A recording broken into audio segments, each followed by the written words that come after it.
السلام علیکم جی، دادا پوتا شو کے ساتھ آپ کی خدمت میں حاضر. اور آج کا اہم موضوع جو ہے وہ یہ ہے کہ اسٹیٹ بینک آف پاکستان نے نیا نوٹیفیکیشن جاری کر دیا ہے. اس نوٹیفیکیشن کے مطابق کلیمپ ڈاؤن کیا گیا ہے پاکستان میں کرنسی ایکسچینج کے اوپر. یہ بہت بڑا مافیا بن چکا ہوا تھا. اگر میں آپ کو بات بتاؤں تو کسی زمانے کے اندر KKI خنانی اینڈ کالیا انٹرنیشنل پاکستان کا کرنسی کا پہلا لائسنس اور سب سے بڑا ڈیلر، تقریباً 60% آف دا مارکیٹ شیئر تھا ان کے پاس.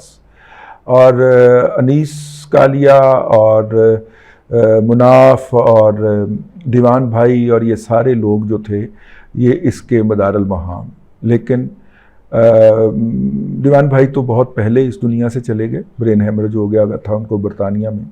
باقی لوگوں کی جو موت تھی امریکہ کے اندر بھی اور پاکستان کے اندر بھی وہ بڑی سسپیشیس حالات میں ہوئی.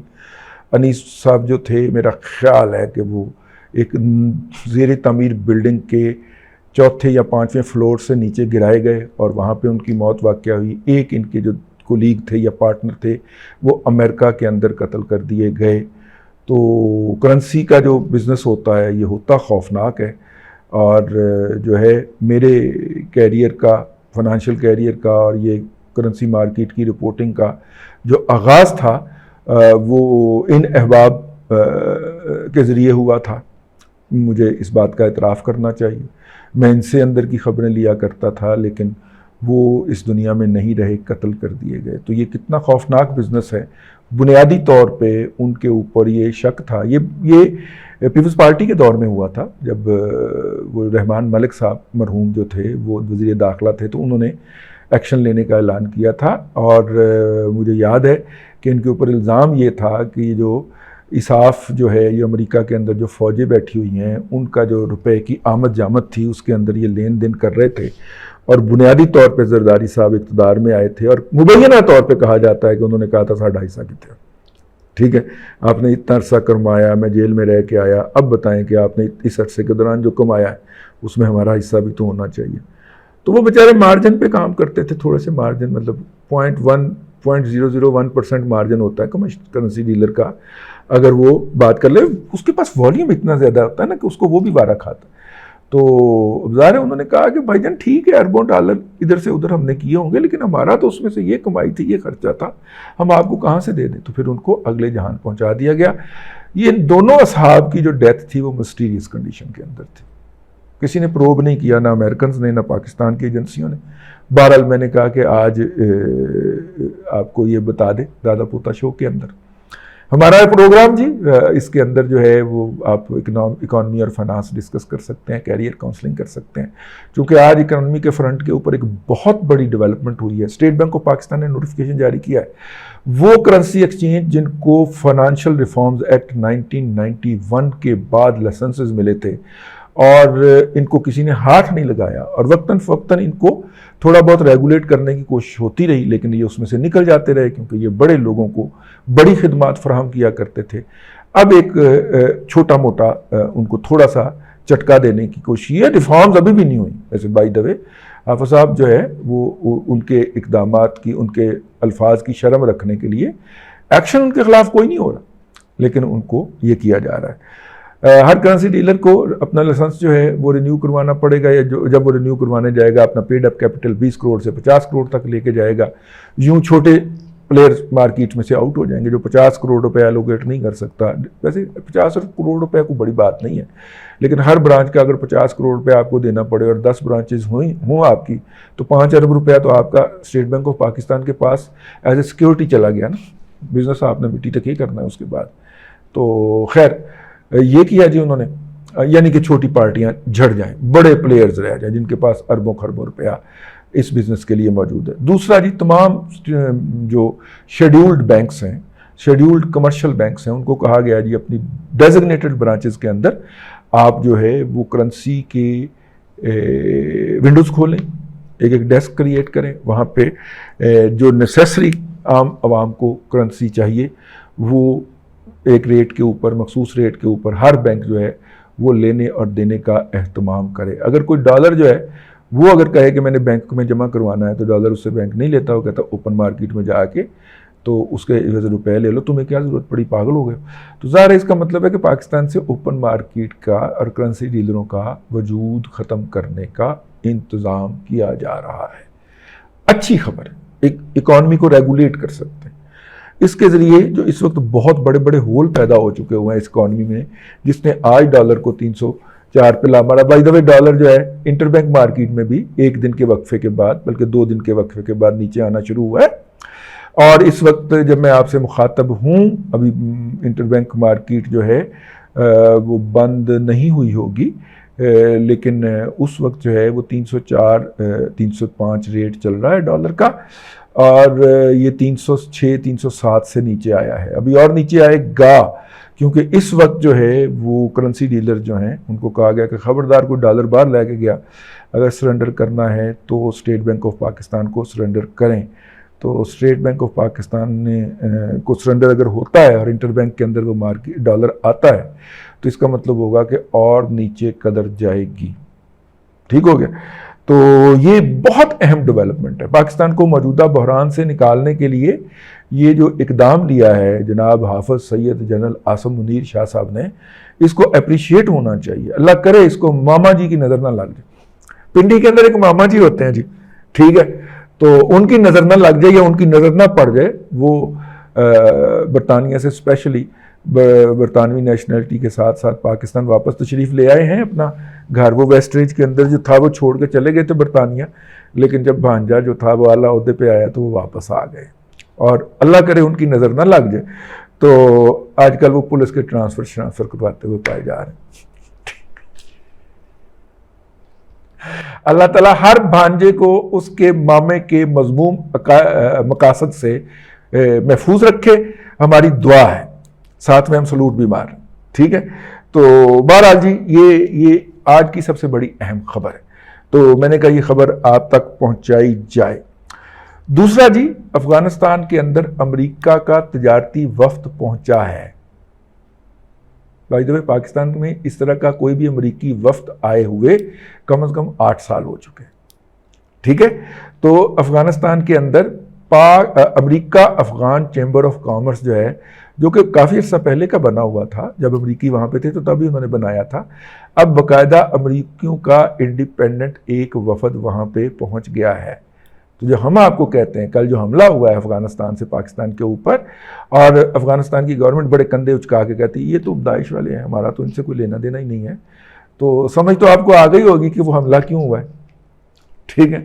یہ بالکل وائس ورسا ہو رہا ہے، پرانے زمانے کی بات ہے، اگر پاکستان کے اندر کوئی امریکی آیا کرتا تھا جرنیل، تو انہی دنوں افغانستان کے اوپر پاکستان کی طرف سے گولہ باری ہو جایا کرتی تھی۔ تو اب امریکہ کے اندر افغانستان کے اندر امریکی وفد نے لینڈ کیا، بھلے تجارتی وفد ہے، تو پاکستان کے اوپر حملہ ہوا ہے 2-3 جگہ کے اوپر، جو بارڈر ہے اس کے اوپر افغانیوں نے چھیڑ چھاڑ کی ہے۔ اب جب ہم ان سے پوچھیں گے تو کہیں گے یہ ہم نہیں ہیں، یہ داعش والے ہیں، یہ لوکل سمگلرز ہیں، یہ ہیں۔ اور بائی دا وے جو ہم نے امریکیوں کے کہنے کے اوپر وہاں پہ خاردار تار لگائی تھی، وہ خاردار تار جو ہے وہ 20 جگہ سے توڑی اور پھوڑی جا چکی ہے، ٹھیک ہے۔ 4 پاکستانی شہید ہو گئے جی، پاکستان کی مادر وطن کی حفاظت کرتے ہوئے اس کے اوپر، اگرچہ اطلاع مل گئی تھی کہ یہ جو ہیں یہ حرام خور جو ہیں، سود خور جو ہیں، یہ حملہ آور ہوں گے اور وہ ایکٹیو تھے، لیکن حملہ اس قدر شدید تھا کہ وہ شہید ہو گئے۔ بہرحال یہ 2 باتیں جی ہم نے آپ سے کرنی تھیں۔ یہ اکانومی کا پروگرام ہے، آپ کے سوالات اور ہمارے جوابات اگر آپ جو ہے وہ ہمارے ساتھ اپنا فیڈ بیک دینا چاہیں تو ضرور دیجئے، ہم اس کو رسپانس کریں گے اپنی بساط اور اوقات کے مطابق، آپ کو اس کے جوابات دیں گے۔ تو آج جو ہیں ہم کس دن کا میسج پڑھیں گے؟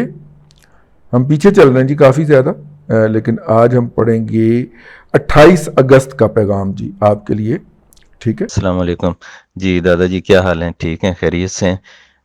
بس اصل میں آج کل بڑا شور تھا الیکٹریسٹی پرائسز کا اور بلوں کا، اور تو بس ایک چھوٹی سی گزارش تھی، ایک سجیشن تھی کہ ہر کوئی سلوشن ڈھونڈنے کی کوشش کر رہا ہے کہ الیکٹریسٹی کی قیمتوں کو کس طرح کم کیا جائے اور لوگوں کو کس طرح ریلیف دیا جائے. تو اس کا بڑا آسان سا اور سمپل سا سلوشن ہے کہ آپ کے پاس جتنی اپنے ریسورسز سے بجلی اویلیبل ہے اتنی لوگوں میں آپ تقسیم کر دیں. یعنی جو آپ کے لیسٹ کاسٹ جو آپ کی جنریشن ہے وہ آپ ڈسٹریبیوٹ کر دیں اور باقی لوڈ شیڈنگ کر دیں. جتنا جس ایریا منیمم لوڈ شیڈنگ کا لیول رکھ کے ساروں کے لیے، باقی آپ اس سے اوپر جتنی اس ایریا کی ریکوری ہے، اس فیڈر کی ریکوری ہے، اتنا اس کو بڑھاتے جائیں. اور میرے خیال میں 50% ریلیف تو آپ اس سے فوری طور پہ دے سکتے ہیں. کچھ گھنٹوں میں 5 گھنٹے کی لوڈ شیڈنگ ہوگی، کچھ ایریاز میں 10 گھنٹے کی لوڈ شیڈنگ ہوگی. تو جو جتنا افورڈ کر سکتا ہے، وہ جتنا ہم ایز اے کنٹری افورڈ کر سکتے ہیں اتنی الیکٹریسٹی آپ لیں. ویسے بھی یہاں کون سی ملیں، کارخانے 24 گھنٹے چل رہے ہیں، لوگوں نے اے سی اور ٹی وی چلانے. تو اگر 4-6 گھنٹے 8 گھنٹے بجلی نہیں ہوگی تو کوئی قیامت نہیں آ جائے گی. ویسے بھی موسم چینج ہونے والا ہے، پانی کافی ہے ڈیمز میں. جتنا آپ کا ہائیڈل ہے، کول ہے، نیوکلیئر ہے، تھوڑا بہت رینیویبل ہے، اتنی بجلی آپ ڈسٹریبیوٹ کر دیں، باقی لوڈ شیڈنگ کر دیں. تو لوگوں کو خود ہی سمجھ لگ جائے گی کہ اس کی کیا کاسٹ ہوتی ہے اور کتنی فیسلٹی کی کیا کاسٹ دینی پڑتی ہے. تو سوال یہ ہے کہ قیمت تو اپنی جگہ پہ ہے بجلی کی، لیکن اصل مسئلہ تو غربت ہے. آپ غربت اور اکانومی ٹھیک نہیں کر رہے تو اس طرح تو یہ بہت بڑا طبقہ ہمیشہ ایسا رہے گا جس کو 5 روپے یونٹ بھی زیادہ لگے گی.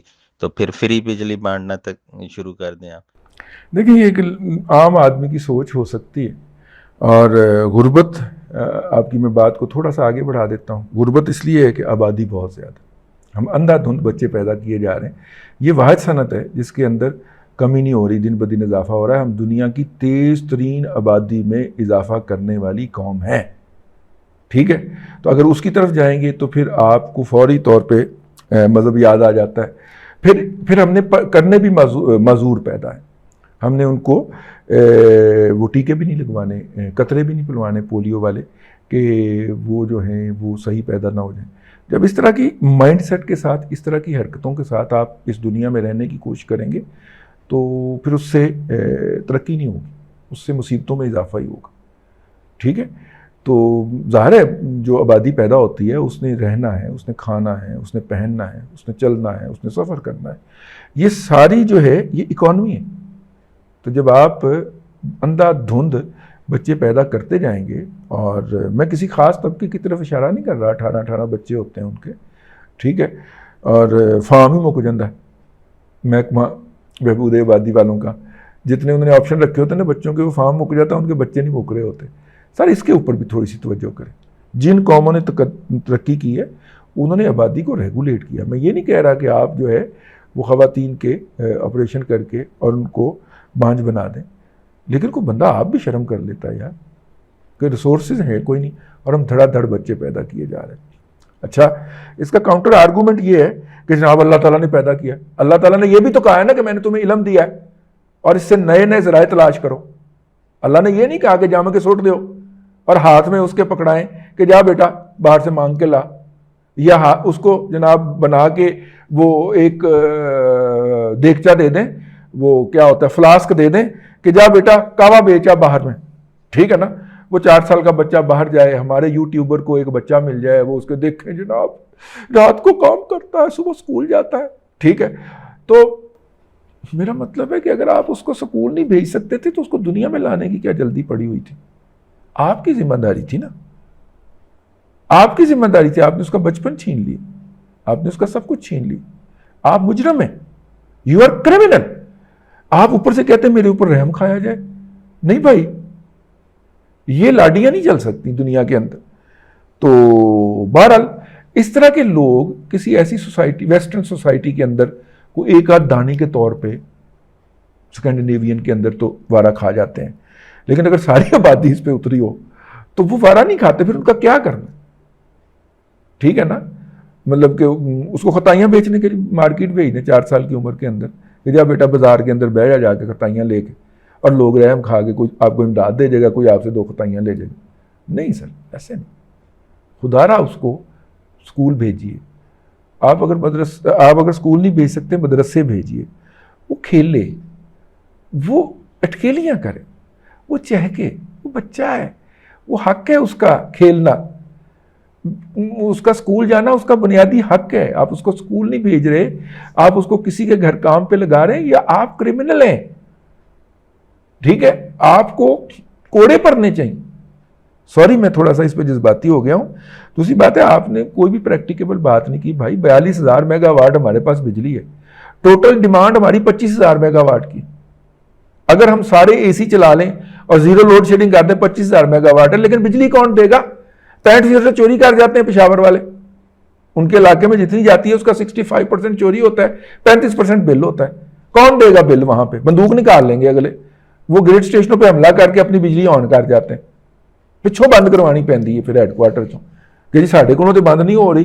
وہ گریڈ آپریٹر جو ہوتا ہے وہ یہی کہہ رہا ہوتا ہے جی ہم سے تو بند نہیں ہو رہی, آپ پیچھے سے ہی بند کر دیں, ہمیں تو انہوں نے بندوق کے زور کے اوپر رکھا ہوا. تو اب بتائیے, یہ ایسے نہیں ہو سکتا. ریاست کو اپنی ریٹ قائم کرنی چاہیے. اور جو ہے مطلب آپ کی معصوم باتیں مجھے اچھی لگیں سن کے کہ چلیں قوم سوچتی بھی ہے لیکن درست سمت میں سوچیے. یہ ایک پیغام ہے جی, 3 اقساط پہ مشتمل, عرض کیے دیتے ہیں.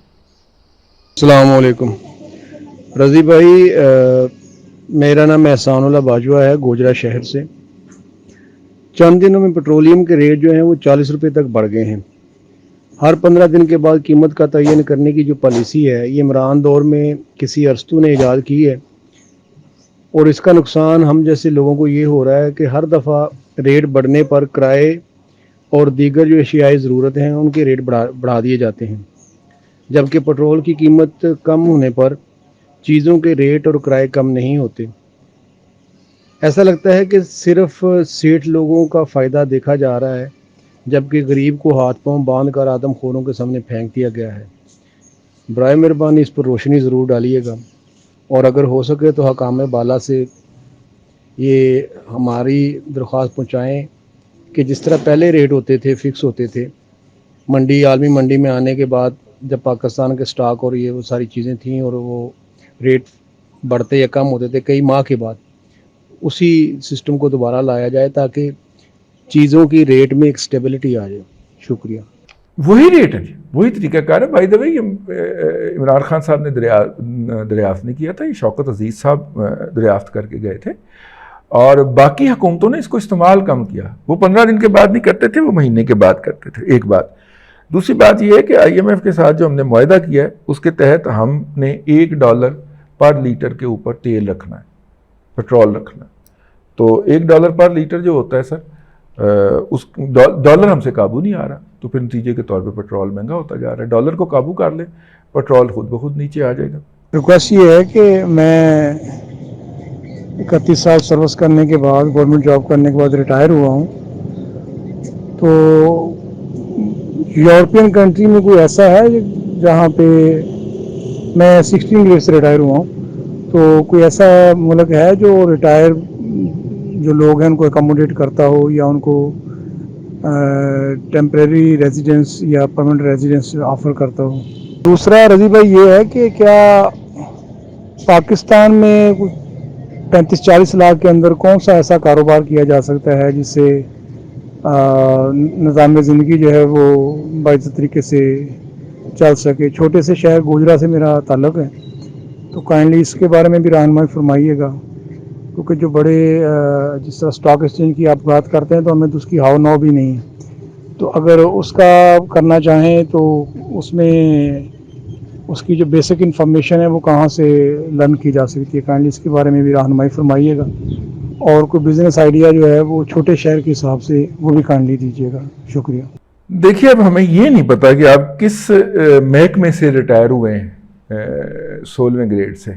ہم نے آپ کے تینوں میسیجز آن ایئر کر دیے, تھوڑا سا مزید ڈیٹیل دیں. اس 40 لاکھ کی طرف آپ نے مڑ کے دوبارہ نہیں دیکھنا, ٹھیک ہے؟ کاروبار جو ہے وہ ہم آپ کو آئیڈیاز دیں گے, لیکن اس کو آپ نے ہاتھ نہیں لگانا. یہ آپ کے بچوں کی امانت ہے, اس میں کوئی بیٹی کی شادی ہونی ہوگی, کوئی اس طرح کے کام ہونے ہوں گے, ٹھیک ہے. تو تھوڑا سا بتائیے کہ آپ کس محکمے سے ریٹائر ہوئے ہیں تاکہ ہمیں پتہ چلے کہ آپ کے پاس بیسک لرننگ اس محکمے کی کیا ہے یا بیسک ابیلٹی کیا ہے. اب ماشاءاللہ لومے جو ہیں وہ فیصل آباد سے چلتے ہوئے گوجرا سے بھی آگے کراس کر کے ٹوبہ ٹیک سنگھ سے ملتان اور رحیم یار خان تک پھیل چکی ہوئی ہیں. اس طرح کے اس کے اندر سے کوئی اللہ تعالیٰ رزق حلال دے سکتا ہے اگر آپ پراپرلی چل پھر سکتے ہیں یا گاڑی چلا سکتے ہیں یا موٹر سائیکل چلا سکتے ہیں تو اللہ تعالیٰ اس میں سے بھی کوئی رزق حلال دے سکتا ہے. ٹھیک ہے نا. مطلب کہ شام کو جا کے تو جتنا بھی بنا ہوا کپڑا ہے وہ اکٹھا کر کے لے آنا اور دھاگا مزید دے آنا لوموں والوں کو, یہ بھی تو ایک اچھا کام ہو سکتا ہے نا. لیکن پہلے ہم یہ جاننا چاہیں گے کہ آپ ریٹائر کہاں سے ہوئے. لیں جی, آج کے دادا پوتا شو سے اتنا ہی. کل پھر آپ سے ملاقات ہوگی. اللہ تبارک و تعالیٰ آپ کو آسانیاں عطا کرے اور آسانیاں خلق خدا میں تقسیم کرنے کی توفیق عطا کرے.